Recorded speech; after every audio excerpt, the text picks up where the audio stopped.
Buenas tardes, mi nombre es Luis Carlos Acosta, estudiante del programa de Administración de Empresas de la UNAP, CEA Guajira. Estoy con Vladimiro Bermúdez, jefe, amigo, al cual le voy a realizar la entrevista correspondiente al paso 2 de la clase de Cultura Política. Previamente ya firmamos el consentimiento y entonces procedemos al inicio de la entrevista. Vladimiro, dice la primera pregunta: ¿qué diferencias, similitudes y relaciones hay entre Estado, nación y gobierno? El Estado está constituido por tres elementos fundamentales, que son pueblo, soberanía, territorio, y un gobierno que es el que se corresponde a la soberanía. Es decir, el autogobierno. Un Estado es todo aquel que tiene un territorio, una población que se autogobierna.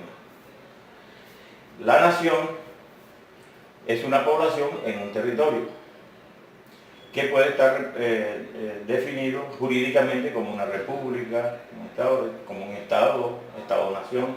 Siempre que se habla de nación hay una referencia a la población que decide vivir en comunidad y que puede estar integrada por varios pueblos. Hay naciones que son de una misma cultura, una misma población, un mismo pueblo, pero hay otras naciones que tienen múltiples pueblos, como en el caso de los nuestros. La nación colombiana es una nación que está constituida por muchos pueblos, pueblos indígenas, pueblos amerindios, pueblos,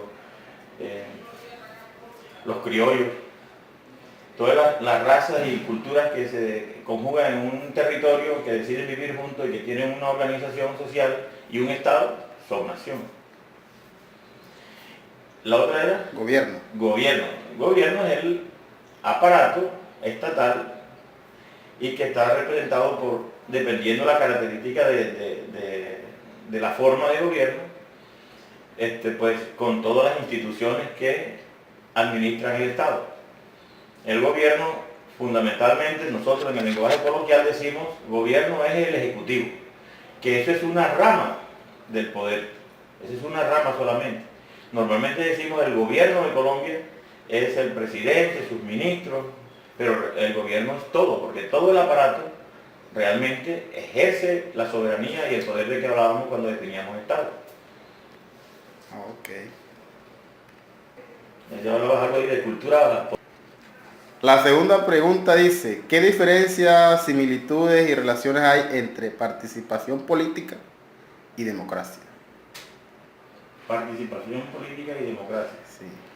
La democracia, digamos que es un sistema democrático que lleva implícito las elecciones. O sea, porque cuando dice, ¿no?, que la democracia es el gobierno del pueblo, entonces ¿cómo hace el pueblo para gobernar? A través de unos procedimientos que se establecen, y no todos los países lo tienen igual. El sistema democrático puede tener diferentes formas, pero lo que los hace común es el hecho de que tienen elecciones que la gente o la población debe escoger a los representantes. Entonces el sistema electoral, o digamos que la práctica electoral, voy a poner allá un momentito. entonces la relación que hay es que para que haya democracia necesariamente debe haber participación, o sea, política. Debe existir los partidos políticos, los movimientos políticos, las organizaciones políticas de cualquier naturaleza, para poder entrar a un debate y que haya elecciones. Si no, serían aclamaciones, no elecciones. Entonces, en el sistema democrático va implícito, por eso tiene mucha relación, porque si no está el uno, no está el otro. Para que haya democracia debe practicarse la política, deben existir los partidos políticos y la gente debe participar, votar para escoger a los representantes. La tercera pregunta de Vladimiro dice: ¿cómo defines política? ¿Y cuál es la diferencia entre la política y lo político?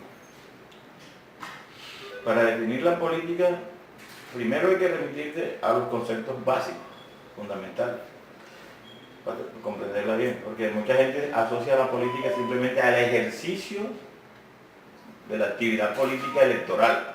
Es decir, si vas a lo de la vida cotidiana, donde la gente hace campaña, Las elecciones. y van, hay elecciones, votaciones, no.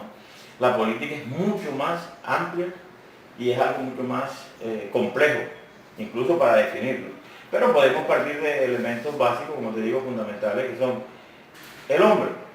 Algún filósofo lo definió como es un animal político. Es decir, de ahí sacamos, concluimos de que quien hace la política es el hombre. O sea, entre los animales no hay política, entre las plantas no hay política. Entre los seres vivos que practican la política es el hombre. El hombre, ¿cómo surge la política? El hombre cuando se organiza y vive en sociedad, nace la política, la polis. Por ahí llegamos entonces a otros elementos como son, por ejemplo, el ejercicio de la política. ¿Qué busca la política? ¿O qué es la política? Según Aristóteles, la política es la búsqueda de la felicidad. Hoy en nuestro medio, en estos tiempos, podríamos decir que es la búsqueda del bien común. Entonces, todo lo que el hombre haga en sociedad, buscando el bien común o la felicidad, eso es política. De tal suerte que no podemos reducir la política simplemente al ejercicio de la actividad proselitista, sino que la política es todo lo que el hombre hace en sociedad para poder vivir en relación con nosotros y en busca de un bien común. Todo eso es política. De ahí entonces podemos también afirmar que aquellas personas que dicen que yo soy apolítico, a mí no me gusta la política, yo no tengo que ver con política, yo soy apolítico, yo vivo de lo que trabajo. Ejemplo, hay gente que dice así, eso es un error, decir que es apolítico, ¿no? Esa es una posición política. Esa persona que está diciendo que no está de acuerdo con la política, es política. Su política es no estar de acuerdo con la gente que practica la actividad proselitista. Y por ahí pues, más o menos ya tenemos de manera muy general entendido que la política es mucho más compleja que la simple actividad política. Pero como tenemos que relacionarlo es con... Y ahora no, y ahí la definición de la política, y dice la diferencia entre la política y lo político. No, yo digamos que no podía, no sé hacia dónde apunta la pregunta realmente, pero lo que entiendo es que la política, como una actividad del hombre, ya está definida en lo que te acabo de decir, y lo político sería los hechos, los actos, es decir, en este caso, el partido político, el movimiento político, las elecciones, esas son cosas políticas. ¿Ya? Pero en la definición general de la política, todo cabe, y todo sería político. Todo lo que el hombre haga, un hogar, o los hogares, la familia, en términos generales, es una política de la sociedad que el papá es la autoridad en la casa. Y una decisión que puede mirarse como algo político sería, en esta casa, un padre establece que a las 8, a las 10 o a las 9 de la noche todo el mundo tiene que estar en la casa acostado. Entonces los niños menores de edad no pueden salir después de tal hora. Esas son políticas. Bueno, Vladimiro, continuamos con la siguiente pregunta. Dice, ¿qué elementos componen la cultura política? Elementos. Digamos que primero, cultura política podemos entender como las formas. Las formas como una sociedad puede enfrentar o vivir la política, la actividad política. Entonces los elementos serían todos las instituciones, los elementos como las elecciones, y las instituciones que organizan las elecciones, el mismo Estado, los partidos políticos, los movimientos, las normas que regulan la política. Todos serían los elementos que hacen parte de la cultura, pero teniendo en cuenta que la cultura es toda la forma como el hombre puede enfrentar o vivir algo, en el caso general de la política, las formas son las prácticas que realiza cada sociedad, cada conglomerado social. La cultura nuestra, por ejemplo, tú podrías decir un elemento de nuestra cultura política, es la compra de votos. Algo que es parte de la cultura, es negativo, pero es parte de la cultura, es un elemento. La compra de votos. La forma como se escogen los representantes. La forma como el ciudadano se acerca a votar. Si no lo llevan, si no lo van a buscar, si no le dan la botella de chirrito. Sí, son elementos de la cultura, porque son la forma como el hombre... Y tenemos que ir por jerarquía de lo más importante, que serían las instituciones, el órgano electoral, el mecanismo de participación, los mecanismos que están en la Constitución, en la ley, ya lo dije, las normas, todos esos son elementos de la cultura política, hacen parte de lo que, cómo nosotros vivimos la política.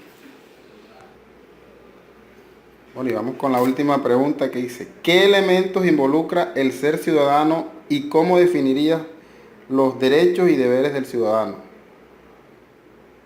El ser ciudadano hace referencia al que momento en que se adquiere la mayoría de edad y que la persona es, digamos que ciudadano, es una persona o un sujeto de derecho.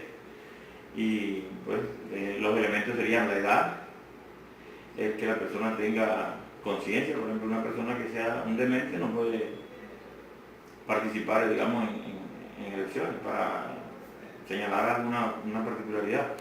Pero en términos, es ciudadano. es ciudadano, sí, claro, pero no puede ejercer el voto.